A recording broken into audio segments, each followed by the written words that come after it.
No, I think, you know, there were a lot of people who clearly thought in a rematch Leo would be winning again, and I think tonight some of those opinions might have been changed, and I think tonight after this performance I think more people might think Abner is going to win, and but there's a lot of people still feel like Leo is just unbeatable, and so it's a 50-50 fight. It's an action fight. It's a toe-to-toe fight. I know obviously with these fights happening tonight, it seems almost foregone that it's happening. Do you see any issues with making the fight? No, I don't see any issues.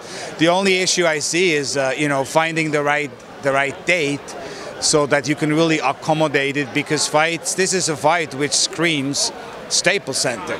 That's going to be one of those fights where you sell out Staples Center, and so we want to make sure that we get a Staples Center date. You know, Staples Center is one of the busiest venues, or the busiest venue in the world, with the Lakers, the Clippers, and the Kings, and so you know it's not so easy. But I'll be making some calls. I've already actually made some last week to see what date we can get, or what date we can get cleared. What dates are those?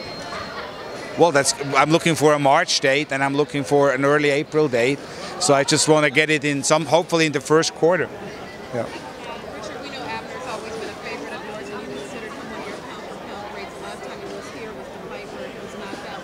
Does it feel like a little bit of get back for him? It's funny that you asked that question. As I was sitting ringside there, I remember every moment, every second when Abner got knocked out cold, you know. So, and I felt very happy for him that he put those, what do you say, those cobwebs behind him, and I think that was important for him as well. And you're right, Abner is one of my favorite, forget fighters, just friends and people, and we've known each other for so long. But the same is with Leo.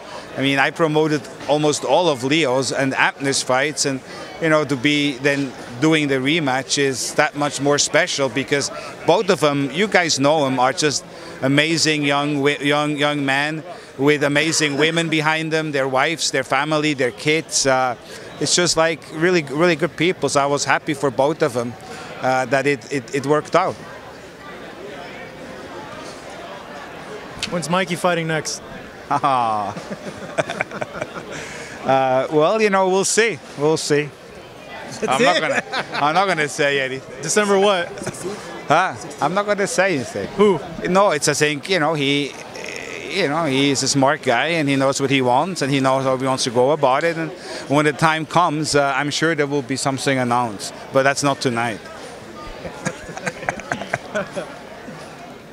saw a lot of the guys out here at the Fan Fest today. Will we be seeing any of those guys that were here today on an upcoming ringstar card? Oh, absolutely, yeah. A lot of the young kids were. I'm very proud of some of the young guys which fought on the undercard as well, like Misael Rodriguez, Eimantas Danionis. In only his fourth fight, fifth fight, went into a guy with 30 fights. So I think he handled himself very well. He injured his hand in the fourth round, so we'll see. He's going to go and check it out on Monday. And then at the Fan Fest, you had Carlos Balderas. I mean, you look at that young man, you just see he has star written all over him. He had issues with his hands, and you know, hopefully he'll be back soon.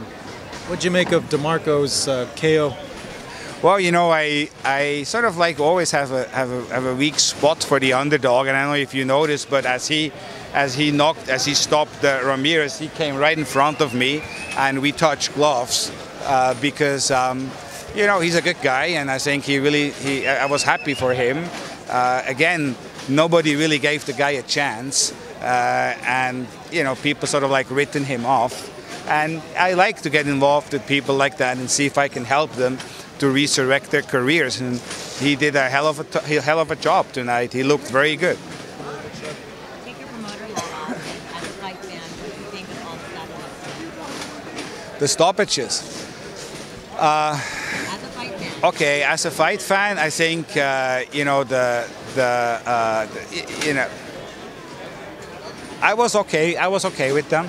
I was okay with them because I was sitting right there, and I feel sometimes, you know, when a fighter gets too much punishment and doesn't really has a chance on winning, then you know, it becomes too brutal in a way for my taste. And I know fans might like to see more blood, but you know, when you see that there's obviously you know, no chance the guy's going to win, then why keep on giving the punishment? And so I think the stoppages were good.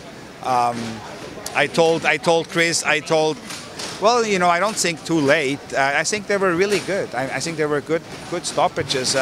With Jaguar Gutierrez, you know, when he started bleeding from the ear, I was getting a bit concerned, and that was quite a bloody affair there. So I'm glad that you know, that turned out okay. And with Avalos, you know, he was very upset that he didn't get a chance to continue. But I told him, I said, sometimes even when you don't win, or when it doesn't go your way, you still win, and you saw how the crowd reacted. He's going to have another night. There was no reason for him to continue to be in there. So I think that was a good stoppage.